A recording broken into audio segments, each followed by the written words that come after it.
ప్రేమగల తండ్రి, పరిశుద్ధుడైన మా దేవ, నమ్మకమైనటువంటి మా ప్రభువా, ఈరోజు సంఘ ప్రార్థనగా వచ్చుంటున్నాం. కొన్ని మాటలు మీరు మాతో మాట్లాడి తండ్రి, మీ వాక్యం ద్వారా మీ స్వరం పెంపచ్చు తండ్రి. మీరు మాట్లాడే దేవుడు అందుబట్టి స్తోత్రాలు. ప్రార్థన కొరకై ఎంతమంది రాలేకపోతున్నారు, వారందరితో మీరు మాట్లాడు, మీ చిత్తాన్ని నెరవేర్చు. కరెంటును విశ్వాసించుకోనండి, వాతావరణం విశ్వాసించుకోండి. స్తుతులు చెల్లిస్తూ యేసుక్రీస్తు ప్రభువు నామమున ప్రార్థించి వేడుచున్నాం తండ్రి. దేవుని వాక్యంలో నుండి మత్తయి సువార్త 7వ అధ్యాయం గత వారంలో చూసుకున్నామన్నమాట.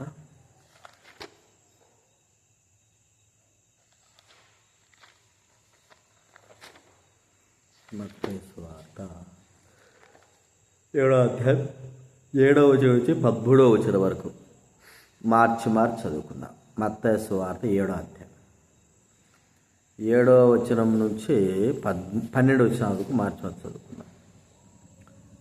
అడుగుడి మీకు ఇవ్వబడును, వెదకుడి మీకు దొరుకును, తట్టుడి మీకు తీయబడును. చదవండి. 8 చదవండి. అడుగు ప్రతివాడును పొందును, వెదకవాని దొరుకు, తట్టువాని తీయబడును. మీలో ఏ మనుష్యుడైనను తన కుమారుడు తను రొట్టెను అడిగిన ఎడల వానికి రాతినిచ్చునా? చేయబడల పావునిచ్చునా? మీరు చెడ్డవారై ఉండియు మీ పిల్లలకు మంచి ఈవుల నీయ నెరిగి ఉండగా, పరలోకమందున్న మీ తండ్రి తన్ను అరుగువాడికి అంతకంటే ఎంతో నిశ్చయంగా మంచి ఈవుల నిచ్చును. కావున మనుషులు మీకు ఏమి చేయవలని మీరు కోరుదో అలాగుననే మీరును వారికి చేయుడి. ఇది ధర్మశాస్త్రమును ప్రవక్తల ఉపదేశమునై ఉన్నది. అడుగుడే మీకు ఇవ్వబడదు, తట్టుడే మీకు తీయబడదు. అడుగు ప్రతివాడును పొందు. గత వారంలో ఎవరు అడిగారు, అడిగినవన్నీ కూడా పొందారు. ఆయనకి ఇష్టపూర్వకంగా మనం ఏదైతే అడుగుతామో అవన్నీ కూడా పొందుతాం అనే నిశ్చయత మనకు ఉంది. రెండో మాట ఏం చెప్తుంటే, వెదకుడి మీకు దొరుకుడు. దేవగ్రంథంలో మరి వెతికినప్పుడు తర్వాత తట్టుడి మీకు తీయబడు. వెదకుడి మీకు దొరుకును. వెతికితే ఆయన ఖచ్చితంగా మనకు చూపిస్తాడు. ఏదైనా పోయిందనుకోండి, ప్రభు ఏమన్నాడు మరి లూకాసు వార్తలో, ఒక స్త్రీ వెండి నాణ్యాలు పోగొట్టుకున్నది. ఆమె దాన్ని స్పష్టంగా ఇల్లు ఊడ్చి, దీపం వెలిగించి ఇల్లు ఊడ్చి చూస్తే ఆ పోగొట్టబడినటువంటి నాణ్యం ఆమెకు దొరికింది. వెతికింది, ఒకటి కదా అనుకునే కాదు, వెతికిన వెంటనే ఆ నాణ్యము ఆమె కనుగొనగలిగింది. కాబట్టి వెదకుడి మీకు దొరుకును. ఏం వెతుకుతా అంటాం? మన కళ్ళు భౌతిక సంబంధమైన వాటిపైన ఎక్కువగా ఆశ చూపుతూ ఉంటాయి. అయితే ఆత్మ సంబంధమైన వాటిని మనం వెతకాలి. ఆయన వాక్యము నిమిత్తమైనటువంటి మాట, నా ప్రాణము నీ యొక్క మాట మీద ఆశ పెట్టుకుని ఉన్నది.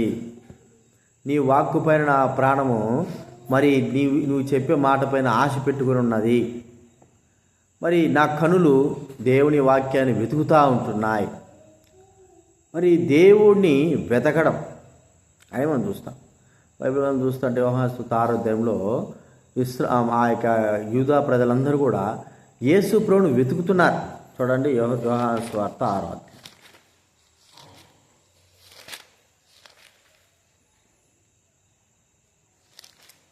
యోహాను సువార్త 6వ అధ్యాయము 24వ వచనం. యోహాను సువార్త 6:24లో, కాబట్టి యేసును ఆయన శిష్యులను అక్కడ లేకపోవుట జనసమూహం చూచినప్పుడు వారు ఆ చిన్న దోణి ఎక్కి యేసును వెతకుచు కపెర్నహూమునకు వచ్చి ఆయన సముద్ర తీరం ఉన్నప్పుడు కనుగొన్నారు. ఆయన మరి వాళ్ళు మాట్లాడుతున్నారు, ప్రభా మరి నువ్వు ఎప్పుడు ఇచ్చినా వీడికి అంటే వారి హృదయంలో దేనిని గురించి వాళ్ళు వెతుకుతున్నారు, వెదకుడి మీకు దొరుకును అన్నమాట. వాడు రాక ప్రభు దగ్గరికే వచ్చారు, ప్రభువుని వెతుక్కుంటూ వచ్చారు. కానీ ప్రభువు ఇచ్చేటువంటి రొట్టె ముక్కల నిమిత్తమై వారి యొక్క కన్నులు చూస్తూ ఉంటున్నాయి. ప్రభు నిమిత్తం కాదు, ప్రభువుని చూడడానికని కాదు, ప్రభువు ఇచ్చేటువంటి రొట్టె ముక్కలు అంటే ఈ రొట్టె ముక్కల విషయమై వెతకడం అనేది మనం చూస్తూ ఉంటాం.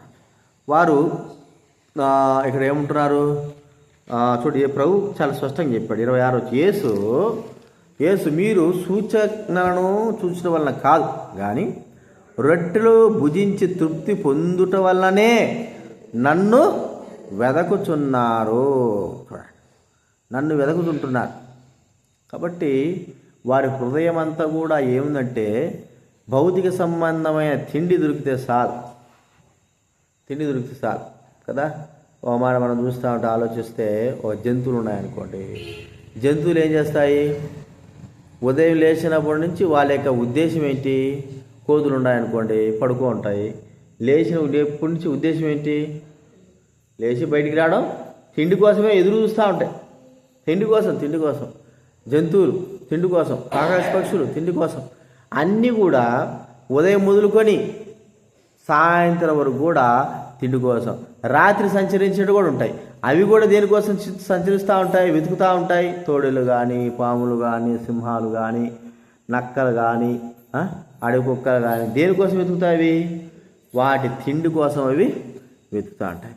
అయితే మనుష్యులమైన మనము, ప్రభువుని ఎరిగిన మనము ప్రభువును వెతకాల్సిందే కానీ ప్రభువు ఇచ్చేటువంటి మరి ఆయన ఇస్తాడు, ప్రభు ఇస్తాడు. కానీ ఆయన ఇచ్చేటువంటి భౌతిక సంబంధమైనటువంటి క్షయమైపోయేటువంటి ఈ తిండి కొరకు మనం వెతకూడదు. ప్రభు అన్నాడు తండ్రి, ప్రభు మీరు ఆయన రాజ్యాన్ని నీతిని మొదట వెతకండి. వెతికేది దేని వెతుకుతుంటున్నామంటే మరి భౌతిక సంబంధమైన, అంటే ప్రార్థనలో కూడా అదే చేస్తుంటాం. నాకు అది కావాలి ప్రభా, ఇది కావాలి ప్రభా, నా బిడ్డ బాగా మంచి మంచి స్థాయిలో ఉండాలి ప్రభా, ఇవి వెతుకుతూ ఇలా ఉండాలి ప్రభా, అలా ఉండాలి ప్రభా అంటాము. అలా వాటిపైన దృష్టి పెడతాం, అంటే వెతుకుతాం. ఇవి జరుగుతున్నాయా లేదా, ఇవి చేస్తాడా లేదా, ఇవి ఇస్తాడా లేదా, ఇవి మరి తెస్తాడు. చిన్నపిల్లలు ఏం చేస్తారంటే ఉదయం పోయినప్పుడు ఏదో ఒకటి తెమ్మన్నప్పుడు సాయంత్రం తండ్రి వచ్చే సమయానికి వారు అడిగింది మాత్రమే, అంటే తిండి కోసం లేకపోతే ఏదైనా బొమ్మల కోసం వాటి కొరకు ఎదురు చూస్తారు. కానీ ప్రభు దేవుడు ఏమంటున్నాడంటే ఇక్కడ తిండి కొరకు కానీ క్షయమైపోయేటువంటి వాటి కొరకు కానీ మీరు ఎంత మాత్రం వెతకొద్దంటే అర్థం ఏమిటి? వాటిపైనే మీ యొక్క దృష్టిని మీరు నిలిపి ప్రార్థన చేయొద్దు. మరి దేనిపైన అంటే మొట్టమొదటగా దేవుని రాజ్యం వెతకాలి. అది ఎక్కడుంది, ఆ రాజ్యంలో ఎలా ప్రవేశించాలా, ఆ రాజ్యంలోకి ఎంతమంది తీసుకొని పోవాలా, ఆ రాజ్యంలో నేను ఎలాగ జీవించాలా, ఆ రాజ్యం యొక్క ప్రభావం ఏమిటి, ఆ రాజ్యంలో నివసించాలంటే ఆ దేవునికి ఇష్టకరంగా ఎలాగ జీవించాలా, ఇది ప్రభువు మనల్ని వెతకమనేది. కానీ మన దృష్టి అంతా కూడా భౌతిక సంబంధమైన వాటి దృష్టి. మనం ఒకసారి ఆలోచిస్తూ ఉంటే నోవాహు ఓడ కడుతుంటే అందరి ఎదురు కనబడతానే ఉంది. కానీ వారు ఆ సమయాల్లో 120 సంవత్సరాల వరకు కూడా ఓడ కడుతున్న సమయాల్లో వారు ఏదినైనా సరే ఆ యొక్క ఓడను వెతికిన వారు, అంటే ఓడ విషయమే ఆలోచించిన వారు కారు. పెళ్లి చేసుకుంటున్నారు, పెళ్ళికిచ్చుకుంటున్నారు, నారునాడుతున్నారు, అవి చూసాం వాటికే వెతుక్కుంటూ వెళ్తూ ఉన్నారు. చివరికి వారు వెతకవలసిన సమయం అంతా అయిపోయింది. ఇప్పుడు వర్షం పడుతుంది. ఇప్పుడు వారు వెతుక్కుంటే ఎక్కడికి వెళ్తున్నారు? ఓడ దగ్గరికి. ఓడ ఆడుందిరా. ఎందుకంటే నోహ చెప్పింది నిజమేంద్ర ఆయన, వర్షం పడతా ఉంది, నీళ్ళు వస్తూ ఉన్నాయి, మునిగిపోతున్నాం, అడుగు లోతు వచ్చేసింది, పరిగెత్తండి. వెతుకుంటున్నారు. అప్పుడు నిత్య జీవము అంటే బ్రతకడానికి కొరకైనటువంటి దేవుడు ఏర్పాటు చేసినటువంటి ఆ యొక్క ఆ ఓడ కోసము వెతుక్కుంటూ వెళ్తారు. వెళ్ళిన తర్వాత అక్కడ వెతుక్కుంటూ వెళ్తే ఆడ ఓడేమో ఉంది, కానీ వారిని రక్షించడానికి కొరకై తలుపులు తీయబడలేదు. అప్పుడు వెతికితే ఏం ఫలితం? ముందుగానే వెతుక్కుంటూ వెళ్ళి ఆ ఓడలో ప్రవేశించి ఉండింటే వారు నిత్య జీవంలోకి ప్రవేశించేవారు. కాబట్టి మనం వెతుకులాట అనేది భౌతిక సంబంధమైన వాటిపైన ఎక్కువగా పిల్లలు తల్లిదండ్రులపైన ఆధారపడుతూ వారి విషయమై వెతుకుతూ ఉంటారు. ఏమైనా తెచ్చాడా. అలాగే మనము దేవుని విషయమైనటువంటి వెతుకులాట కలిగి ఉండాలి. వెతకుడి మీకు దొరకడు. ఏం వెతుకుతున్నాం? నిత్య జీవార్థమే వెతుకుతున్నామా? లేకపోతే తిండి కొరకైనటువంటి కడుపు విషయమైనటువంటి ఆకలిని విషయమైనటువంటి లేకపోతే వస్త్ర గప్పు వాటి విషయమై వెతుకుతుంటున్నామా? ప్రభు ఆడ స్పష్టంగా చెప్పాడు కదా, మత్తయి సువార్త 6వ అధ్యాయంలో ఉంటున్నాడు, మీరు వీటి నిమిత్తమై చింతపడద్దు కదండి. మత్తయి సువార్త 6వ అధ్యాయం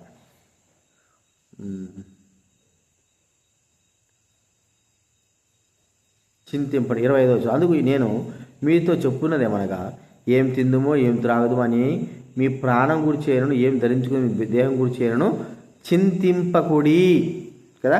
వీటి నుంచి చింతింపకుడి. అయితే వీటిని చింతించడం ద్వారా ఏమీ కూడా జరగవు. కానీ ఇవన్నీ కావాలి. చింతించడమే కాదు, వాటి విషయం మనం వెతుకుతూ ఉంటాం.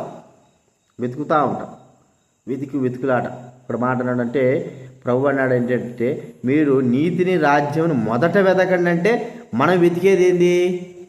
తిండిని, లోకమును, మనకు అయిష్టకరమైన వాటిని, లేకపోతే వీటిని అడుగుతాం. అంటే ఇవి కావద్దా అంటే కావద్దని కాదు, దైవబిడలంగా దేవుడు వాటిని మనకు ముందుగానే ఇచ్చేస్తాడు.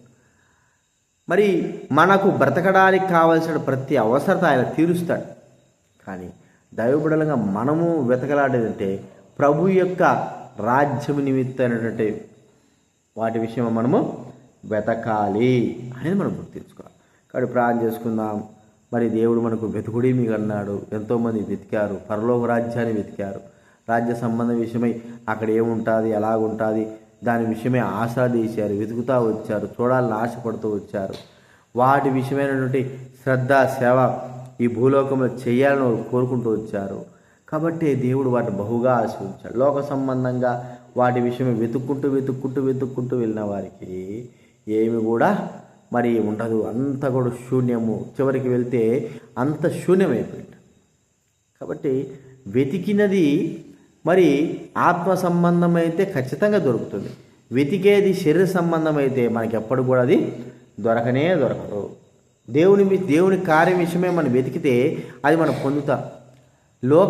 లోక కార్య విషయమే మనం వెతికినామనుకో, దాన్ని మనం ఎంత మాత్రం కూడా పొందలేము. కాబట్టి గుర్తించుకుందాం, ప్రభువుకు లోక కార్య విషయం కంటే తన కార్యములు వెతికే వారే ప్రాముఖ్యమైన వారు. అర్థమైందా?